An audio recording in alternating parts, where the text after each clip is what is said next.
పక్కన పెట్టి నియోజకవర్గాన్ని అభివృద్ధి చేసుకున్నాం. సింగిల్ ఎజెండాతో పనిచేద్దాం. దానికి వేదిక పడిన పెద్దల సహకారం అవసరం. ఈ సమావేశానికి వచ్చిన పెద్దలు మీ అందరి సహకారం నాకు చాలా చాలా అవసరం. ఈ సభాముఖంగా తెలుపుకుంటూ పెద్దలు హనుమంతరావు గారు ఇచ్చిన సూచనతో తూచా తప్పకుండా పాటిస్తాం, అమలు చేస్తామని ఈ సభాముఖంగా నేను హామీస్తాను.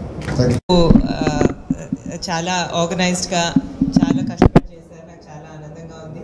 అదే కాకుండా ముఖ్యంగా మన మంగళగిరి హెరిటేజ్ గురించి తెలుసుకోవటం, అదే కాకుండా ఇక్కడ సొసైటీస్ ఎంత మంచి పనులు చేస్తున్నాయో వాటన్నిటి గురించి తెలుసుకోవటం, పద్మశాలి కమ్యూనిటీ పెద్దలందరూ ఎంత కష్టపడుతున్నారో దాని గురించి తెలుసుకోవటం నాకు చాలా ఆనందంగా ఉంది.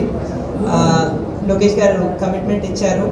ఇక్కడ మన పద్మశాలి ఎంపవర్మెంట్ కోసం, డెవలప్మెంట్ కోసం ఎంతో చేయబోతున్నాము.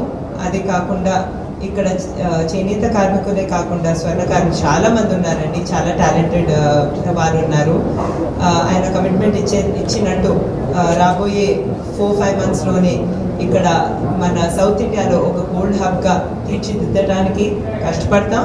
దానికి గ్రౌండ్ వర్క్ ఆల్రెడీ మొదలైంది. రాబోయే కొన్ని సంవత్సరాల్లో కూడా ఇక్కడ గోల్డ్ వర్కర్స్ డెవలప్మెంట్లో చాలా జరుగుతుంది.